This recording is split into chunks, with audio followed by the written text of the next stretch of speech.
نستغفره ونؤمن به ونتوكل عليه ونعوذ بالله من شرور أنفسنا ومن سيئات أعمالنا من يهده الله فلا مضل له ومن يضلله فلا هادي له ونشهد أن لا إله إلا الله وحده لا شريك له وأشهد أن محمدا عبده ورسوله أما بعد فأعوذ بالله من الشيطان الرجيم بسم الله الرحمن الرحيم ومن يريد ثواب الدنيا نؤتيه منها ومن يريد ثواب الآخرة نؤتيه منها إلى الآخرة. وقال النبي صلى الله تعالى عليه وسلم من يريد الله به فهو فيه يفقه في الدين. উপস্থিত শ্রদ্ধেয় সম্মানিত আজকের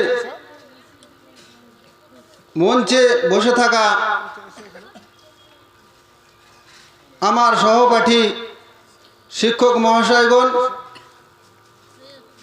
ও আমার এই মাদ্রাসার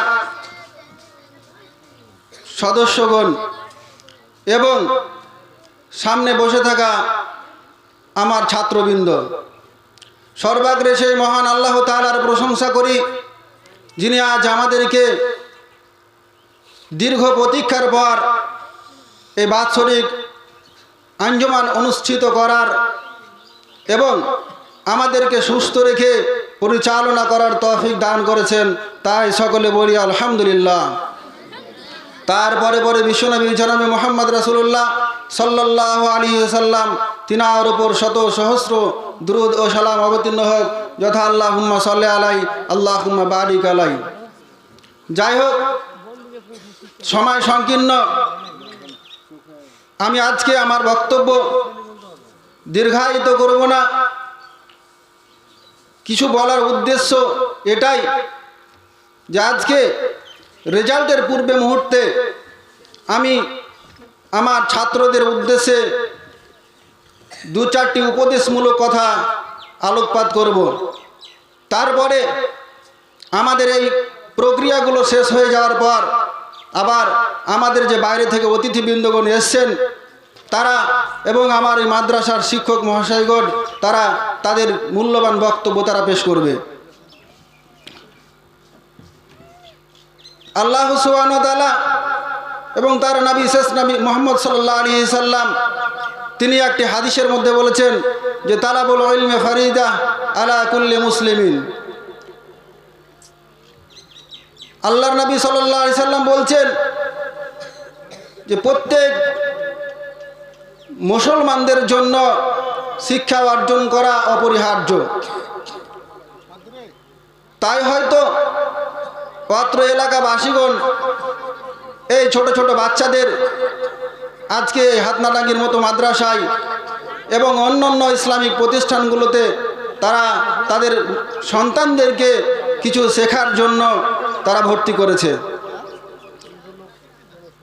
তাদের এক বিশাল উদ্দেশ্য রয়েছে। আর যারা ছাত্ররা এখানে অ্যাডমিশন হয়েছ, ভর্তি হয়েছ, তাদেরও এক বিশাল উদ্দেশ্য রয়েছে। আজকে যারা অতিবাহিত হয়ে গেছে আর তোমরা এখন কন্টিনিউ পড়াশোনা করছো, আমার বক্তব্য হবে পড়াশোনা করে কি হব, পড়াশোনা করে লাভ কি, কেনই বা আমরা আমাদের দীর্ঘ 20 বছর বা 25 বছর ধরে এই শিক্ষা লেভেলে কন্টিনিউ চালিয়ে যাব, কেন বা আমাদের বয়সটাকে 20 বছর ধরে বা 25 বছর ধরে আমরা অতিবাহিত করব এই শিক্ষার পেছনে, তার কি মূল্য রয়েছে, আমাদেরই বা উপকার কি। আজকে অনেক ছেলেপিলে আছে, অনেক বাচ্চা কাচ্চা আছে যারা হয়তো অনেক নিরাশা হয়েছে, তারা পড়াশোনার পথ খুঁজে পাচ্ছে না। আবার হয়তো অনেকে আছে যে তারা পড়াশোনা করছে কিন্তু তাদের পড়াশোনার সিস্টেম জানা নেই। আজকে আমরা কিভাবে পড়াশোনা করব, তার জন্য আমি 10টা পয়েন্ট করেছি। 10টা পয়েন্টকে সংক্ষিপ্ত আলোচনা করব, দিয়ে আজকে আমার এই বক্তব্য শেষ করব। প্রথমত আমরা যেহেতু আল্লাহর রাসূল সাল্লাল্লাহু আলাইহি সাল্লাম শিক্ষা অর্জন করাকে ফরজ করেছেন, অপরিহার্য বলেছেন, এমনকি আমাদেরকে শিক্ষা অর্জন করা বলতে শুধু ইসলামিক শিক্ষা নয়, তার সাথে সাথে আমাদেরকে আধুনিক শিক্ষায় শিক্ষিত হতে হবে। আমি আমার ছাত্রদের লক্ষ্য স্থির করার পর আমাদের মাদ্রাসার অত্র এলাকার সদস্যবৃন্দ তাদের উপদেশমূলক দু একটি কথা বলবো। তো আমাদের ছাত্ররা কিভাবে তারা পড়াশোনা করবে, কেন বা তারা পড়বে, পড়াশোনা করে লাভ কি? তো প্রথমত আমাদেরকে একটি কথা মনে রাখতে হবে, আমরা যেই প্রতিষ্ঠানে বা যেই উদ্দেশ্য নিয়ে আমরা পড়াশোনা করব, পড়ার পূর্বেই বা অ্যাডমিশন হওয়ার পূর্বেই আমাদেরকে আমাদের লক্ষ্য স্থির করতে হবে। আমাদের লক্ষ্য ঠিক করে নিতে হবে যে আমরা পড়াশোনা করে কত দূর পর্যন্ত যেতে পারবো। আমাদের একটা টার্গেট থাকবে। টার্গেটের কথা এই জন্য বলা হয়েছে, লক্ষ্য স্থিরের কথা এই জন্য বলা হয়েছে, যখন কোনো মানুষ তার লক্ষ্য স্থির করে নেয়, সেই মানুষটা ওই লক্ষ্য পর্যন্ত পৌঁছাতে মধ্যবর্তী সময়টাতে যে তারা অতিক্রম করবে, তারা যে ভ্রমণ করবে, ওই ভ্রমণের সময়টায় তারা ক্লান্ত হবে না, তারা নিরাশা হবে না, তারা হতাশা হবে না, কারণ তাকে সেই জায়গাতেই পৌঁছাতে হবে। তো আমি তোমাদের উদ্দেশ্যে বলবো যে তোমাদের প্রথমত লক্ষ্য স্থির করে নিতে হবে, পড়াশোনা করে তোমরা কি হবে, আর সেই লক্ষ্যটা যেন সৎ নিয়ত হয়, সৎ উদ্দেশ্যে হয়। 2 নম্বরে আমাদেরকে আমাদের মনোচ্ছবি তৈরি করে নিতে হবে। মনোচ্ছবি তৈরি করা মানে আমাদেরকে আমাদের মনের মধ্যে এঁকে নিতে হবে যে কি উদ্দেশ্যে আমরা পড়াশোনা করব, কোন পথ দিয়ে আমরা অতিক্রম করব। এর মধ্যে যা বাধা বিপত্তি আছে, সে বাধা বিপত্তিগুলোকে আমাদেরকে শত চেষ্টার ফলেও আমাদেরকে সেগুলোকে এড়িয়ে যেতে হবে। মনোচ্ছবি তৈরি করা মানে যে এক জায়গাতে বিশাল জনবাহিনী রয়েছে, বিশাল ভিড় রয়েছে, আর আমি এই ভিড় অতিক্রম করে যারা ওখানে দাঁড়িয়ে আছে, ওই ভিড়ের মধ্যে যে লোকগুলো রয়েছে আর আমি চলমান অবস্থায় রয়েছি, তারা আমাকে দেখেই বুঝতে পারবে যে আমার উদ্দেশ্য হচ্ছে এই পার থেকে ওই পারে যাওয়া। তারা অটোমেটিকভাবে, যদি আমার মনোচ্ছবি ঠিক থাকে, যদি আমার উদ্দেশ্য ঠিক থাকে যে আমি ওই জায়গাতে পৌঁছাবো, আমার ধরনটা যদি ঠিক থাকে, চলার ধরনটা, তাহলে আমাদেরকে ওই যে বিশাল জনবহুল এলাকা রয়েছে, যে ভিড় রয়েছে, ভিড়ের মধ্যে দাঁড়িয়ে থাকা সব ব্যক্তি আমাদেরকে রাস্তাটা আস্তে আস্তে ক্লিয়ার করে দেবে। এবং আমাদেরকে মনোচ্ছবি তৈরি করা মানে আমাদেরকে নিয়াত করে নিতে হবে। আর নিয়াতের কথা আল্লাহ রাসূল সাল্লাল্লাহু আলাইহি সাল্লাম বুখারীর প্রথম হাদিসে বলছেন যে ইন্নামাল আমালু বিন্নিয়াত। আমাদেরকে কোনো কাজ করতে গেলে আমাদেরকে নিয়াত করে নিতে হবে, কারণ প্রত্যেক কাজটাই আমাদের নিয়াতের উপরেই ডিপেন্ড করে থাকে। মানুষ যেমন নিয়াত করে তেমন তার উদ্দেশ্য সফল হয়ে থাকে। আল্লাহ পাক রব্বুল আলামিন কোরআন মাজিদের মধ্যে সূরা আল ইমরান 145 নম্বর আয়াতের মধ্যে বলছেন যে ওমাই ইউরিদ সাওয়াবাদ দুনিয়া নুতিহি মিনহা। কোনো মানুষ যখন সে নিয়াত করে নেবে, উদ্দেশ্য করে নেবে দুনিয়া অর্জন করা, পার্থিব জগৎকে অর্জন করা, পার্থিব জগতের যে উপভোগগুলো রয়েছে, যে শান্তিগুলো রয়েছে, সেগুলো অর্জন করা, পার্থিব জগতে পৃথিবীতে যে শান্তিময় জিনিসগুলো রয়েছে, চাকরি বাকরি থেকে নিয়ে বিভিন্ন টাকা পয়সা উপার্জন করা, সেটা হালাল পদ্ধতিতে হোক বা হারাম পদ্ধতিতে হোক, আল্লাহ পাক রব্বুল আলামিন বলছে যে সে যখন উদ্দেশ্য করবে দুনিয়া উপার্জন করা, তাহলে পার্থিব জগৎকে উপার্জন করা, তো সে সেটাই পেয়ে নেবে। তারপর বলছেন যে ওমাই ইউরিদ সাওয়াবাল আখিরা। কেউ যদি আখিরাতকে অর্জন করার জন্য উদ্দেশ্য করে থাকে, তাহলে সে নুতিহি মিনহা, সে আখিরাতে সেটাই পেয়ে যাবে, অর্থাৎ তার ফল হবে জান্নাত। তো বুঝাতে চাইছি যে মানুষ বা তোমরা যেই সৎ নিয়াত নিয়ে আজকে এই প্রতিষ্ঠানে পড়তে এসছো, যদি তোমাদের সৎ নিয়াত ঠিক থাকে, তাহলে আল্লাহ পাক রব্বুল আলামিন অবশ্যই তোমার নিয়াতে সফলতা নিয়ে আসবে এবং তোমরা অবশ্যই তোমাদের রাস্তায় সফল হবে। 3 নম্বরে আরও অনেক আছে, সংক্ষিপ্ত করছি আমাদেরকে, এছাড়াও আরও অনেক পয়েন্ট রয়েছে। 3 নম্বরে একটি কথা বলছে যে আমাদেরকে মনোযোগ দিতে হবে। আমাদেরকে মনোযোগ দিতে হবে। মনোযোগ মানে আমরা যখন ক্লাসে থাকব, আমরা যখন পড়াশোনা করব, পড়াশোনার একটা বই নিয়ে বসলাম। আমরাও তো একদিন ছাত্র ছিলাম।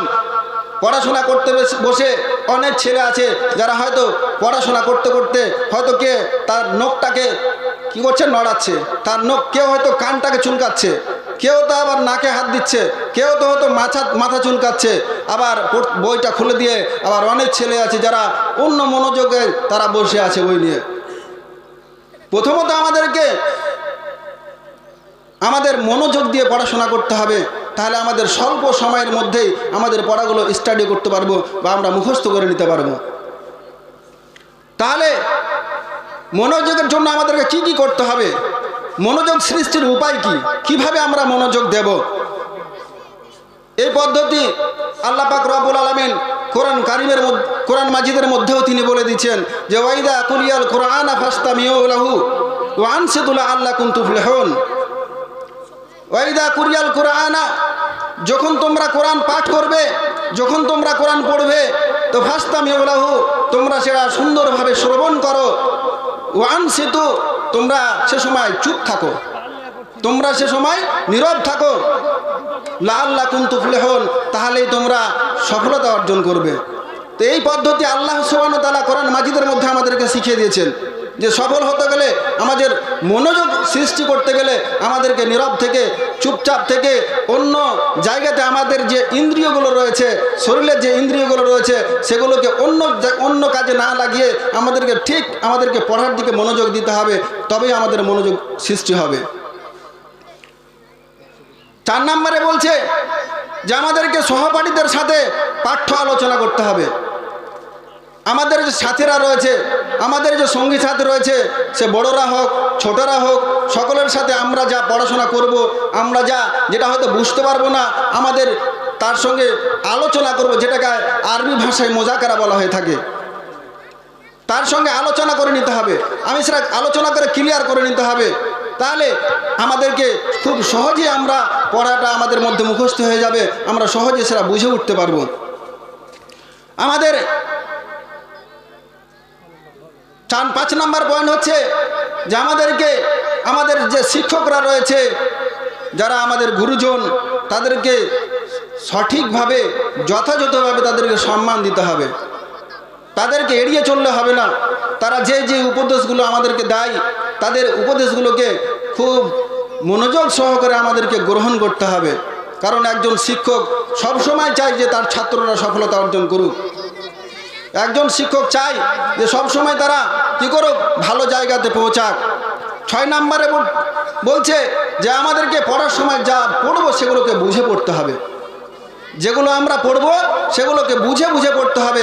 যেটা না বুঝতে পারবো, শিক্ষক দ্বারা হোক, আমার পাশে থাকা বন্ধু দ্বারা হোক, আমার সহপাঠী দ্বারা হোক, সেটা ক্লিয়ার করে নিতে হবে। তাহলে আমাদের পড়ার প্রতি মনোযোগ সৃষ্টি হবে বা আমরা আমাদের পড়াগুলোকে সহজেই মুখস্থ করে নিতে পারবো। 6 নম্বর বলছে আমাদেরকে নিয়মিত বিদ্যালয়ে উপস্থিত থাকতে হবে।